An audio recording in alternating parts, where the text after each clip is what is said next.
Desafios. Oferecimento Forte Leve. É muito mais caixa d'água.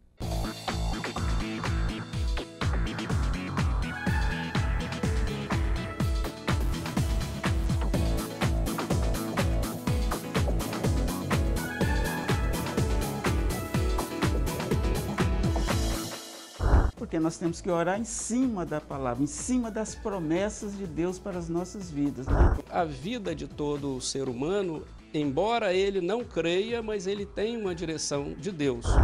Talvez os resultados que você tenha obtido, eles têm sido negativos pela falta de clareza no seu objetivo. Levando minha voz. E nós estamos de volta com mais um programa Desafios. Muito obrigado pela sua companhia. Você de norte a sul do estado do Espírito Santo, sempre nos acompanhando todas as semanas. Um grande abraço. No programa de hoje eu converso com o aposentado senhor Antônio Alexandre Dias. Ele foi operador de máquinas de linha e também trabalhou depois como eletricista destas próprias máquinas. Um bate-papo muito interessante. No quadro de variedades, o senhor José Carlos de Oliveira Machado, ele é o superintendente do Patrimônio da União no Espírito Santo, mais conhecido como SPU. Temos ainda o quadro Pensando em Você e no final do programa o videoclipe da música Inunda o Meu Ser. É hora de reunir a família, convidar os amigos, é o programa Desafios que está começando. Este barulhinho, estão te convidando para assistir o programa e você também pode convidar os seus amigos. Nós voltamos em instantes.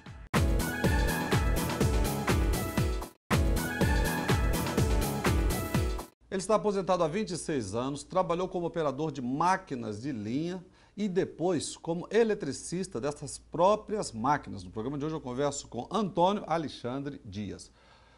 Meu amado, querido Antônio, uma alegria receber o programa Desafios. Igualmente. Antônio, já que você está aí aposentado há 26 anos, como é que você está vendo essa mudança da Previdência e até os nossos velhinhos correndo risco e os outros que estão chegando aí até de ficarem sem os seus direitos, sem o benefício daquilo que eles plantaram durante toda a vida profissional? Estão atravessando um momento difícil, né? Ninguém está aceitando essa transformação que está acontecendo, mas se eles não fizerem alguma coisa, realmente os aposentados vão ficar sem salário, não tem como. Pessoa igual eu, por exemplo, aposentei com 46 anos. Né? Você aposentou novo, hein, Antônio? Graças a Deus, aposentei bem novo por causa da área que eu trabalhava, né? Era área insalubre e dava direito a tempo de serviço, né? Então eu não aposentei por tempo de idade, aposentei por tempo de serviço. Por isso que eu aposentei novo. Na verdade, há uma necessidade de uma reforma. A questão que a gente está vendo é que a gente não vê esse corte na própria carne lá no Legislativo, até mesmo, não sei, não é a minha área, mas no Executivo, no Judiciário, mas cortando somente do povo, e isso é uma covardia. Por isso que todo mundo está revoltado, né? Porque se trabalhar numa área, por exemplo, uma área insalubre, uma área de periculosidade, trabalhar 50 anos, como é que a pessoa vai aposentar numa situação dessa? Eu penso que o debate precisa ser maior, né? Lógico, tranquilo, tem que ser. E tem que envolver todas as áreas, todos os setores, por que deixar algumas classes de fora e pegar somente o povo? Exatamente por isso, né, que o povo está... Porque eles aposentam com o quê? 2, 3 mandatos, estão aposentando. O que é que eles fazem, na realidade? E o que são 2, 3 mandatos? Vamos botar 3, vezes 4, 12, se for um deputado, para 25 anos, que é o seu caso, em outros agora 35 anos aí trabalhando e ainda não conseguem se aposentar. Não vão conseguir de jeito não fácil, não. Poucos vão alcançar. Nós estamos aqui agora, aproveitando esse momento, com um aposentado, 26 anos aí, mas correndo o risco também de ficar sem receber daqui a pouco. Lógico que se não fizer alguma coisa, nós vamos ficar sem receber.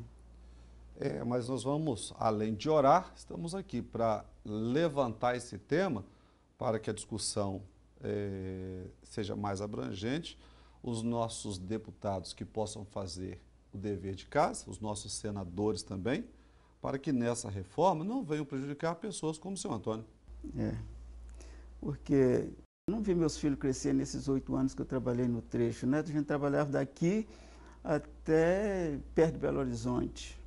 Sabe, senhor Antônio, eu falo, o meu pai morreu e não recebeu os precatórios. Ficaram para minha mãe. O que aconteceu? Minha mãe já morreu e também não recebeu todos os precatórios. Então isso é muito triste, a gente viver num país injusto, onde aqueles que ajudaram a construir a nação foram os maiores prejudicados. Precisamos orar muito pelo nosso país. E por falar em oração, vamos parar de falar de coisa ruim, vamos falar de coisa boa agora, Zé Antônio? Vamos lá. Não é? O nosso querido Antônio faz questão de expressar a fé em Jesus Cristo. Eu tenho conhecimento que você é um amante da leitura da Bíblia. Gosto demais. É. Não sei ficar... Eu coloquei no coração, fiz um propósito ali, né?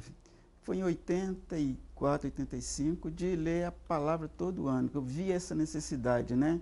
E o senhor lê a Bíblia quantas vezes por ano?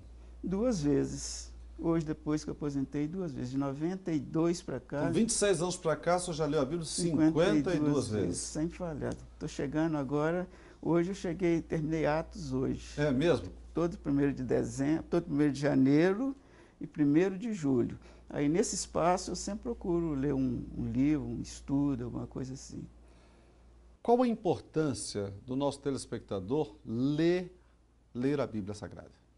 Quando nós conhecemos a Bíblia, pastor, a gente sempre nós nos posicionamos no momento profético que estamos vivendo. Eu acho que nós, como cristãos, não podemos andar no escuro. Esse mesmo Deus que falou através de Jesus, né, que nós não saberíamos o dia nem a hora, foi o mesmo Deus que colocou lá em Amós, né, que Deus não faz nada sem que primeiro revele o seu segredo aos seus servos profetas. Então, veja bem... Então, na Bíblia está dizendo que antes de Deus fazer alguma coisa, ele revela aos seus profetas. Como aconteceu com Abraão, né? Vou deixar de revelar a Abraão aquilo que eu estou para fazer, não é ele, meu amigo? Eu ouvi uma expressão muito forte, que a igreja brasileira ela é analfabeta de Bíblia. Totalmente. De acordo com uma pesquisa da Sociedade Bíblica Brasileira, eu não me recordo o ano, apenas 10% da igreja leu toda a Bíblia. Eu li sobre isso também. O que a Bíblia traz para a gente de benefício? Em todo sentido, né? Porque, por exemplo, como é que eu vou orar, por exemplo, sem conhecer a palavra? Porque nós temos que orar em cima da palavra, em cima das promessas de Deus para as nossas vidas, né? Quando o senhor fala palavra e promessa, o senhor está falando que estão registrados na Bíblia Sagrada. Na Bíblia. Porque alguém disse que a Bíblia tem mais de 30.000 promessas. Será que nós conhecemos pelo menos um décimo dessas promessas?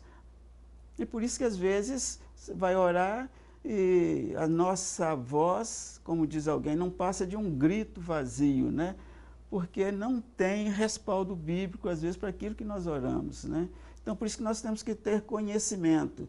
Por exemplo, quando Daniel, né, ele fala sobre escatologia ali no final do livro de Daniel, o que o anjo diz para ele, né? Que os sábios entenderiam. Quem é sábio? Como nós alcançamos a sabedoria? Ele falou que os sábios entenderiam. Por isso que eu falo que, eu disse antes, né? É necessário que nós conheçamos a Bíblia exatamente para nos posicionar no momento profético que estamos vivendo, para não sermos pegos desprevenidos na volta do Senhor Jesus. Não, hoje existem diversos cientistas que já mencionam a Bíblia, né? Dando sustentação lá, aquilo que eles defendem, que está escrito na Bíblia. Pois é, hoje você tem que dar uma palmatória, né? Por exemplo, quando falaram que a Terra era redonda, o senhor deve conhecer essa história, né? Se tivesse sido na Bíblia, Isaías já estava falando isso, né? Ele que assenta na redondeza da Terra. Olha que facinho, né? Com as respostas tudo na mão, e tanta discussão, tanta briga por causa disso. Coisinha simples, né? A Terra é quadrada, redonda. Mas esse é o grande questionamento de muitas pessoas, porque elas preferem acreditar no homem do que acreditar em Deus, na revelação da palavra de Deus. Agora, a gente sabe que a Bíblia ela se discerne espiritualmente. E para a gente compreender a Bíblia, você precisa de ter Jesus Cristo primeiro. Lógico. Não é isso? Tranquilo. E o que o nosso telespectador precisa fazer para ele receber, para ele ter esse Jesus que vai auxiliá-lo na compreensão da Bíblia? Logicamente, a Bíblia ela não é para ser lida como um livro qualquer. Ela tem que ser lida buscando a orientação do Espírito. Porque o Velho Testamento, por exemplo, que às vezes as pessoas dizem assim, eu trabalhei com um diácono que disse que não precisava de ler o Velho Testamento, porque já tinha ficado para trás, era só ler o Novo. Agora eu pergunto, como eu vou entender o Novo se eu não conhecer o Velho? Como é que eu vou entender a Bíblia se eu não entender e não conhecer? Não então, tem jeito, não né? tem O jeito, não antigo tem aponta como. para o novo. Correto. E o que ele precisa fazer em casa para ele ter esse Jesus agora? Agora, meu filho, é buscar, através da própria palavra, buscar conhecer esse Jesus. Nós precisamos conhecer Jesus, principalmente os momentos atuais que estamos vivendo. Nós precisamos ter uma experiência com Jesus, buscar Jesus e, sobretudo, buscar esse Jesus da Bíblia. Antônio Alexandre Dias, uma pena que o nosso tempo é curto, porque é gostoso demais a gente falar sobre a Bíblia, a palavra de Deus. Eu quero agradecer. Que eu mais gosto. Quero agradecer por ter atendido o nosso convite e parabéns por ler a Bíblia 2 vezes por ano. E o convite aí para que todos façam isso, né? Para você que está em casa, hoje eu conversei com Antônio Alexandre Dias, ele que está aposentado aí há 26 anos. Conversamos um pouquinho sobre essa nossa preocupação com os anciãos, com aqueles que trabalharam e fizeram desta nação este país bonito. Mas ele pode ficar mais bonito ainda a partir do momento que nós colocarmos Deus em primeiro lugar. Porque como nós, durante a entrevista falamos, feliz é a nação cujo Deus é o Senhor. Um outro texto da Bíblia diz que a justiça exalta as nações. O contrário é verdadeiro, a injustiça humilha e infelizmente é isso que nós estamos assistindo acontecer na nossa nação. Que Deus tenha misericórdia e que nós venhamos nos voltar para Deus, atrair a presença dEle, pedir o perdão para o pecado desta nação. Desafios, volta já.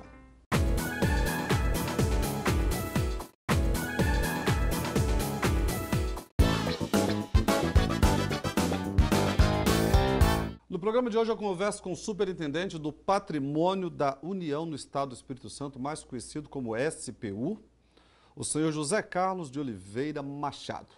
Vou te chamar de José Carlos. Uma alegria receber no programa Desafios. Alegria nossa. José, você está há quantos anos aí cuidando da superintendência do Patrimônio da União, aqui no Espírito Santo? Como superintendente do Patrimônio da União no Espírito Santo, eu estou desde setembro de 2016.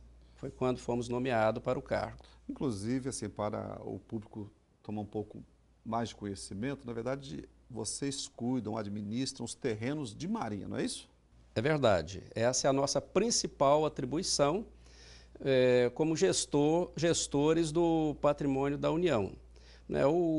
Vale destacar que o rol dos bens da União estão lá no artigo 20 da Constituição, e dentre esses bens estão lá os mares, as lagoas, os rios federais, os terrenos de marinha e acrescidos, que são os aterros, os terrenos marginais de rios federais, de modo que é um rol extenso, que a SPU tem a responsabilidade de gerir. E o destaque que a gente faz e que é percebido pela sociedade é a nossa responsabilidade como gestores dos terrenos de marinha e acrescidos de marinha. Então, e na verdade é um órgão que ele controla, ele fiscaliza, e eu penso que é importante a gente ressaltar aqui que está à disposição do cidadão, inclusive para procurar solucionar os problemas entre o órgão e o cidadão, não é isso? Sim, a SPU como órgão público existe no Brasil há mais de 160 anos. E a atividade de gestão que ele exerce não é gerir o patrimônio por si só, ela gere também a sua utilização. E a utilização pelo cidadão é preciso ser controlada para que esse bem, que é um bem público, ele tenha uma utilização regular e devida de acordo com a legislação. E a gente vê o seguinte, que até que há uma certa discussão em todo o território nacional a respeito dos terrenos de marinha, mas, na verdade, a própria legislação também ela é muito antiga, né? É verdade. A legislação que a SPU trabalha data do ano de 1946, que é uma legislação já advinda de outras anteriores, de 1831, basicamente. É uma legislação bem antiga, não é? E precisamos deixar claro que, na verdade, o que vocês fazem aqui, vocês apenas cumprem a lei e acatam aquilo que vem de cima, não é verdade? Isso. A SPU, como órgão da administração pública federal, ela está ligada, ou melhor dizendo, né, ela é obrigada a observar alguns princípios que estão na Constituição. E se eu, como cidadão, tenho alguma dúvida a respeito da minha área, do meu terreno, do meu prédio que está numa área de marinha, o SPU está lá com as portas abertas para me ajudar a esclarecer e resolver qualquer questão. Sem dúvida, a Secretaria do Patrimônio da União nos estados tem uma superintendência. No nosso caso, estamos aqui no centro da cidade de Vitória e temos uma central de atendimento ali pronta para receber o cidadão. Temos o site, né, que é o site www.patrimoniodetodos.gov.br, que inclusive já está no nosso vídeo, já? Ah, pois não. Vocês estão acompanhando em casa. Isso. Esse site, ele traz ali muitas orientações que as pessoas podem buscar ali, né? Não impede de se dirigir à SPU e buscar diretamente, mas já agiliza o atendimento pelo site. Agora, José Carlos, deixando um pouco a superintendência do SPU, vale a pena a gente ressaltar aqui que o José Carlos faz questão de expressar a fé em Jesus Cristo. É um homem de Deus. Como nasceu essa história de Deus na vida do José Carlos?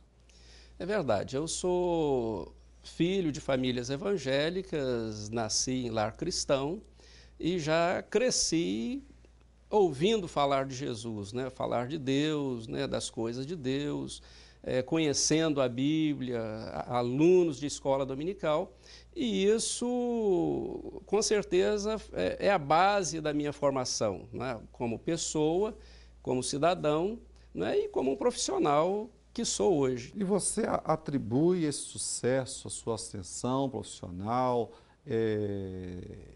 a essa fé, a essa prática da vida cristã? Eu creio que a vida de todo ser humano, embora ele não creia, mas ele tem uma direção de Deus.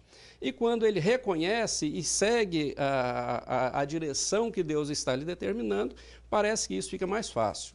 Qual a importância, José Carlos, de nós termos assim, homens de Deus, mulheres de Deus, com os princípios do Cristo na gestão pública, por exemplo?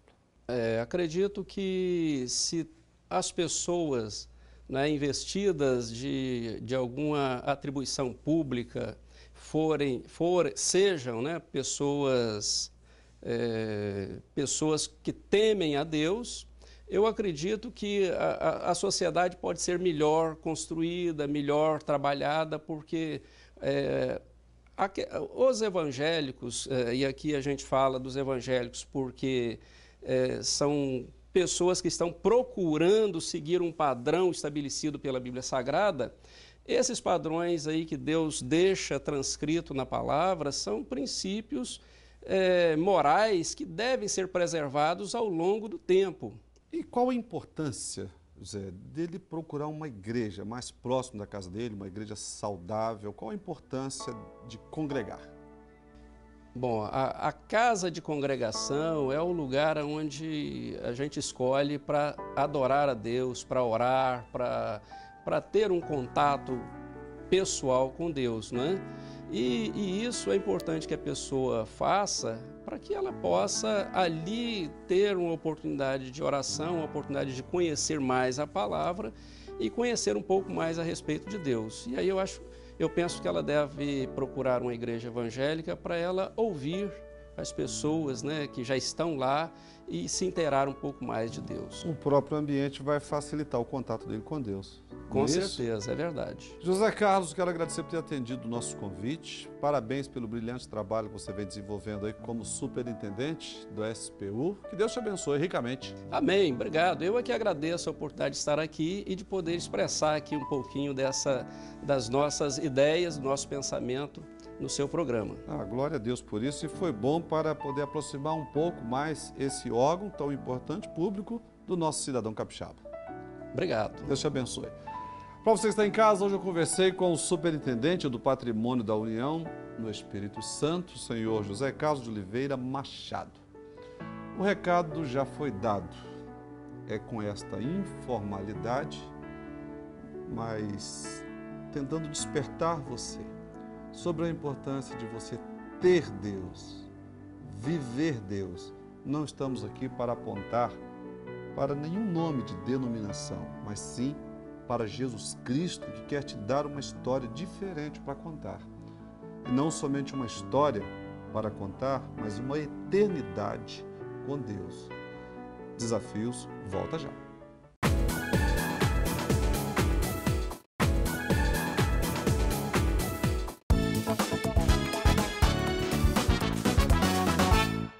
Olá, vamos falar sobre a importância de ter objetivos na vida.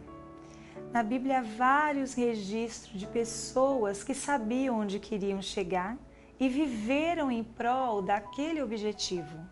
O apóstolo Paulo deixou isso registrado e nós vamos saber agora.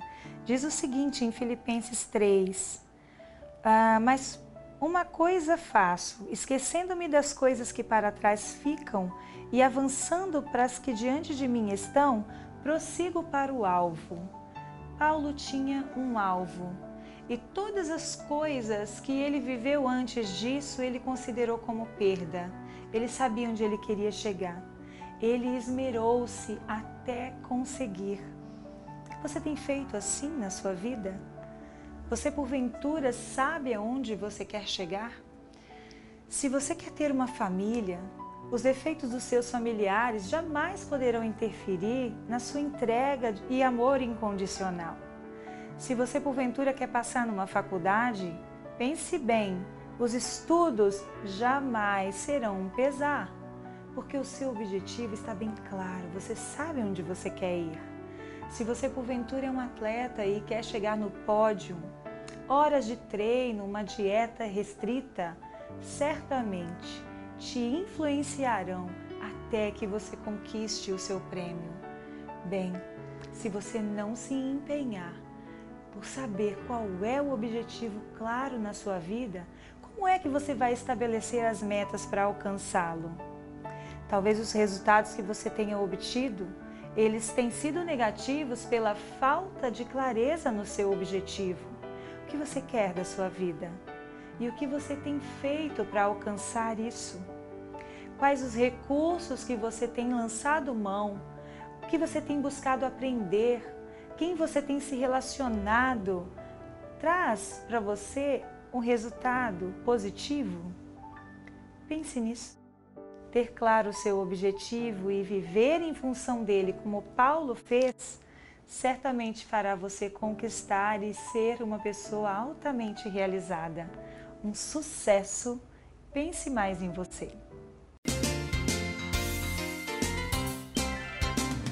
Mais uma vez quero chamar a sua atenção, você que tem um filho de 2, 3, 4, 5, 6, 7 anos, está aí definindo a sua personalidade, você precisa tomar cuidado, porque nós sabemos que já existe, inclusive inserido pelo próprio MEC, ou seja, com o dinheiro público, o dinheiro dos nossos impostos, uma literatura, conteúdo, forçando, é uma coisa assim, muito cruel, covarde. Menino nasceu menino, menina nasceu menina, e existem conteúdos trazendo confusão na mente das nossas crianças, mais conhecido como a ideologia de gênero. Então, você que é pai, você que é mãe, você precisa participar, saber o que está acontecendo nas escolas, aquilo que estão ensinando para os nossos filhos, e nós do programa Desafios estamos acompanhando e não vamos deixar passar em branco. Nós somos radicalmente contra qualquer tipo de preconceito, discriminação. Agora, não podemos pensar que uma criança de até 7 anos, ela que nasceu menino, pode escolher ser menina. Precisamos entender de forma clara que primeiro Deus permitiu que nascesse com aquele sexo. E em segundo lugar, quem educa os filhos são os pais. Estamos encerrando mais um programa Desafios. Você fica agora com o videoclipe da música Inunda o Meu Ser. Muito obrigado pela sua companhia, tenha uma excelente semana, até o próximo programa, se Deus quiser, mas você pode continuar conosco através dos nossos endereços eletrônicos. Até lá! Inunda o meu ser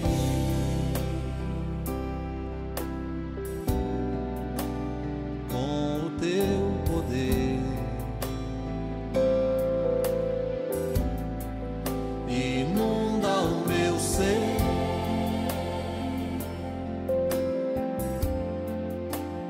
com o teu amor. Derrama o Espírito Santo sobre as nossas vidas.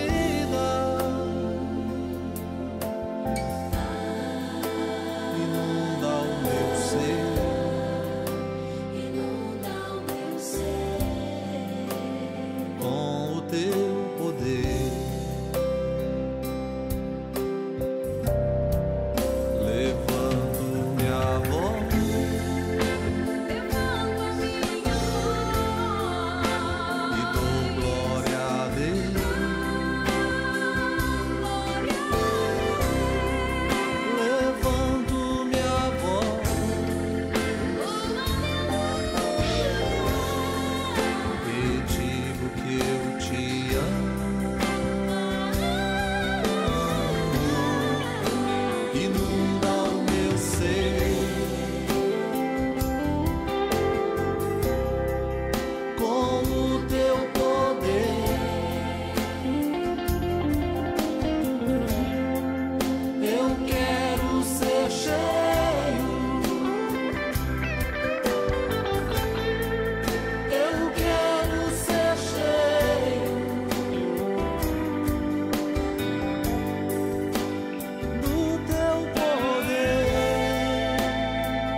Desafios. Oferecimento Forte Leve é muito mais caixa d'água.